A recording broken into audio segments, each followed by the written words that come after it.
जय हिंद। So hey guys, welcome to YouTube channel selection Vidyapeeth में। अभिषेक आप सभी का आपके अपने इस प्यारे परिवार सिलेक्शन विद्यापीठ में हार्दिक स्वागत करता हूं।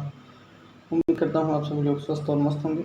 आज की इस क्लास में हम SSCGD के 11 जनवरी को जो फोर्थ शिफ्ट में हिंदी सेक्शन से 20 क्वेश्चन पूछे गए थे, उन क्वेश्चनों की इस क्लास में संपूर्ण डिस्कशन करेंगे। उम्मीद करता हूँ ये क्लास आपको पसंद है। जरूर चैनल को सब्सक्राइब और वीडियो को लाइक करेंगे। बिना किसी देरी के अपनी क्लास शुरू करते हैं। हमारे सामने पहला क्वेश्चन दिया गया है, निम्नलिखित वाक्य किस खंड में त्रुटि है बताना है। जहाँ तक हमारा विचार तो यही है, इसमें किस भाग में त्रुटि है। इसका राइट क्या हो जाएगा आंसर? ऑप्शन नंबर 1, इसमें त्रुटि है। यहाँ पर होगा हमारा विचार तो यही है, जहाँ तक नहीं होगा। ठीक है, ऑप्शन नंबर 1 इसका गलत है, इसमें त्रुटि है। ऑप्शन नंबर 1 इसका राइट आंसर हो जाएगा।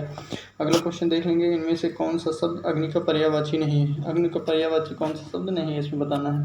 तो अग्नि का पर्यायवाची जो होता है, अनल होता है, हुतासन होता है, पावक होता है, जलन होता है, अनल, हुतासन, पावक, दहन होता है।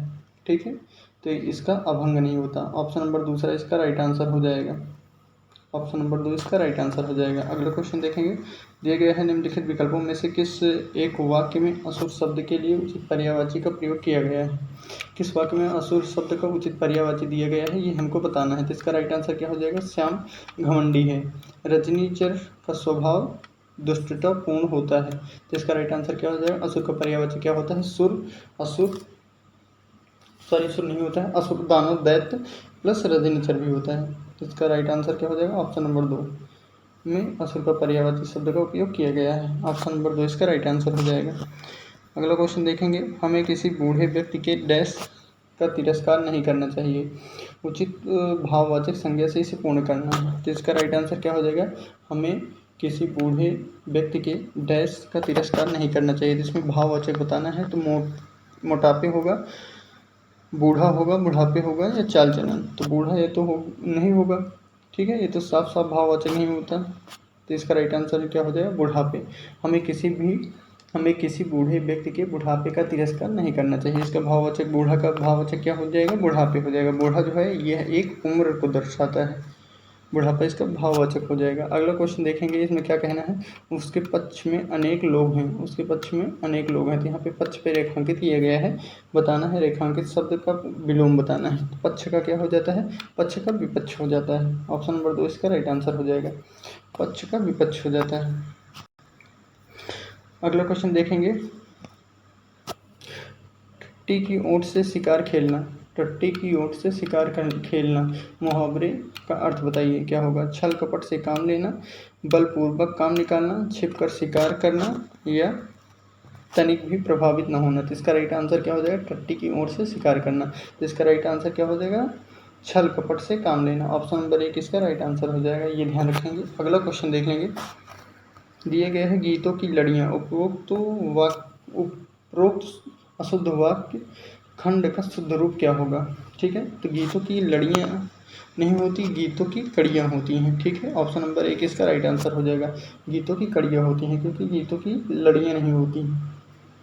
गीतों की लड़ियाँ नहीं होती है, गीतों की बेड़ियाँ नहीं होती हैं, लोहे की बेड़ियाँ होती हैं। ये ध्यान रखेंगे, गीतों की बेड़ियाँ नहीं होती हैं, लोहे की बेड़ियाँ होती हैं। और गीतों की कमियाँ नहीं होती, गीतों की छड़ियाँ नहीं होती।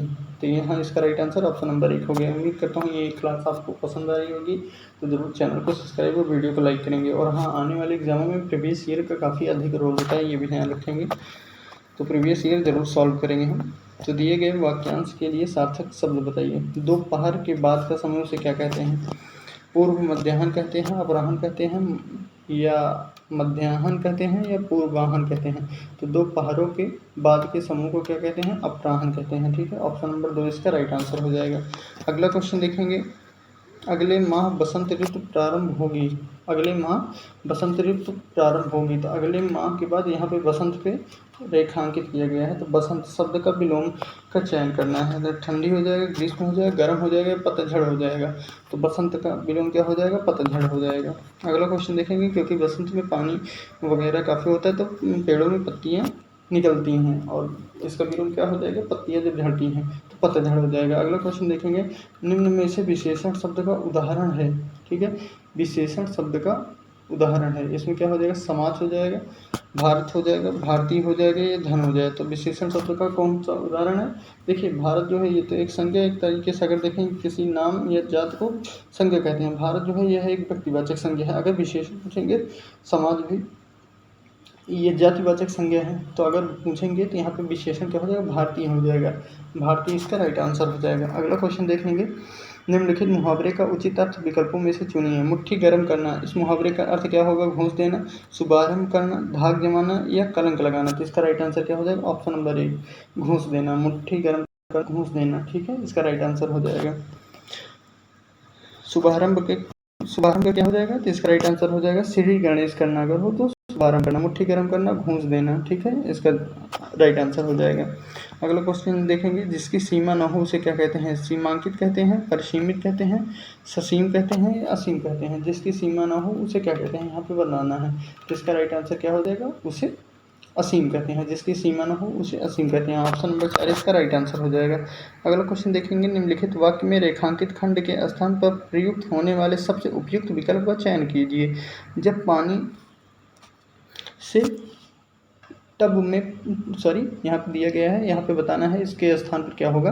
तो टब पानी से ठूसम ठूस भरा है, तो यहाँ पे क्या हो जाएगा, ठूसम ठूस नहीं होता है, टब पानी से लबालब भरा हुआ है। ऑप्शन नंबर 3 इसका राइट आंसर हो जाएगा। अगला क्वेश्चन देखेंगे, इसी बात पे दिया गया है, निम्नलिखित वाक्य किस भाग में अशुद्धि है? देशों में यह बीमारी कोरोना के कारण फैली थी। देशों में यह बीमारी कोरोना के कारण फैली थी। तो हमें किस भाग में अशुद्धि है इसको बताना है। बीमारी में है, कोरोना में है, कारण में है, या फैली में है। तो इसका राइट आंसर क्या हो जाएगा, हमको बताना है। एक बार फिर से हम क्वेश्चन को देखेंगे। तो क्वेश्चन हमको दिया गया था कि देशों में यह बीमारी कोरोना के कारण फैली थी। तो इसका राइट आंसर क्या हो जाएगा, बीमारी यहाँ पे अशुद्ध लिखा गया है, ठीक है, बीमारी के वर्तनी अशुद्ध लिखी गई है यहाँ पे। अगला क्वेश्चन देख लेंगे, निम्नलिखित वाक्य के लिए उपयुक्त सार्थक शब्द जो समान न हो उसे क्या कहते हैं? बराबर कहते हैं। यहाँ पे एक टाइपिंग एरर है, ये जुड़ा हुआ है। बराबर कहते हैं, एक समान कहते हैं, खुराक कहते हैं, एक विषम कहते हैं। जो समान न हो उसे क्या कहते हैं? तो इसका राइट आंसर हो जाएगा, जो समान न हो उसे विषम कहते हैं। ये ध्यान रखेंगे, जो समान न हो उसे विषम कहते हैं। ऑप्शन नंबर 4 इसका राइट आंसर हो जाएगा। अगला क्वेश्चन आप देख लेंगे। अगला क्वेश्चन क्या, गद्यांश, यहाँ पे हमारा गद्यांश है, तो इसको भरना है। गद्यांश हमारा यहाँ से शुरू हुआ है। क्या आपने कभी इस बात पर गंभीरतापूर्वक डैश किया है कि आज हम जो कुछ भी हैं उसमें किस किस का योगदान है? तो इसका राइट आंसर क्या हो जाएगा, देखेंगे। क्या आपने कभी इस बात पर गंभीरतापूर्वक क्या किया है? तो इसका राइट आंसर हो जाएगा समझ, विचार, सोच या इच्छा। तो इसका राइट यहाँ पे क्या बताना है, तो यहाँ पे क्या आपने कभी भी इस बात पे गंभीरतापूर्वक विचार किया है। ऑप्शन नंबर 2 इसका राइट आंसर हो जाएगा। अगला क्वेश्चन देखेंगे, क्या आपने कभी इस बात पर गंभीरतापूर्वक विचार किया है कि आज हम जो कुछ भी हैं उसमें किस किस का योगदान है? माता का, मातृभूमि का, मातृभाषा का, या फिर इन सब का? एक डैश हमें, एक डैश पे क्या होगा, तो यहाँ पे पिता होगा, भाई होगा, बहन होगा, जननी होगा। तो इसका राइट आंसर क्या हो जाएगा, एक के बाद क्या हो गया, क्योंकि मातृभाषा और सबका उपयोग किया गया है, तो यहाँ पे जननी हो जाएगा। ऑप्शन नंबर 4 इसका राइट आंसर हो जाएगा। यहाँ पे माता, मातृभूमि, मातृभाषा, या फिर इन सब का एक जननी हमें जन्म देती है। एक के आंगन में खेल कूद कर तथा खा पी कर हम पुष्ट होते हैं, और एक हमें अपने विचारों, भावों इत्यादि को प्रकट करने की शक्ति देती है। इस शक्ति के अभाव में हमें गूंगे और बहरे बनकर रह जाते हैं। यह शक्ति हम पर पूर्ण रूप से मनुष्य बनने का उपकार करती है। इस उपकार का डैश हम सब पे अधिक है। क्या है? तो इस उपकार का हम सब पे क्या होगा, नगद है, पैसा है, मुद्रा है, या ऋण है? तो इसका राइट आंसर ऑप्शन नंबर 4 हो जाएगा। इस उपकार का हम सब पे अधिक ऋण है। आगे देखेंगे, यहाँ पे शक्ति हम पर पूर्ण रूप से मनुष्य बनने का उपकार करती है। इस उपकार का ऋण हम पर सबसे अधिक है। इसी ऋण से मुक्त होने के लिए हमें सच्चे मन से उसकी सेवा करनी चाहिए। विदेशी भाषा के सम्मुख इनका तिरस्कार नहीं करना चाहिए, तभी हम अपनी डैश के सच्चे सपूत कहलाएंगे। किसके कहलाएंगे? देश, शहर, मातृभूमि या गाँव? तो इसका राइट आंसर हो जाएगा मातृभूमि के सच्चे सपूत कहलाएंगे। आगे देखेंगे, तभी हम अपनी मातृभूमि के सच्चे सपूत कहलाएंगे। किंतु यह काम इतना सरल नहीं है। यह काम तो तलवार की डैश पर चलने का है। रास्ता, किनारा, धार या नोक। तो इसका राइट आंसर हो जाएगा तलवार की धार पर चलने के बराबर है, समान है। तो इसका राइट आंसर ऑप्शन नंबर 3 हो गया। ये आज हम जो SSC GD के जनवरी को 4th शिफ्ट में हिंदी सेक्शन से 20 क्वेश्चन पूछे गए थे, उन क्वेश्चनों के इस क्लास में सॉल्व किया है। उम्मीद करता हूँ ये क्लास आपको पसंद आई होगी। जरूर चैनल को सब्सक्राइब और वीडियो को लाइक करेंगे। और कभी भी अपने से बस एक बात कहना चाहूँगा आप सभी से कि कभी भी अपने से छोटे लोगों का तिरस्कार नहीं करना चाहिए। सभी से प्यार करिए आप लोग। जितनी भी हो सके आप सब मदद जरूर करिएगा। मिलते हैं अपनी अगली क्लास में, तब तक के लिए जय हिंद, जय भारत।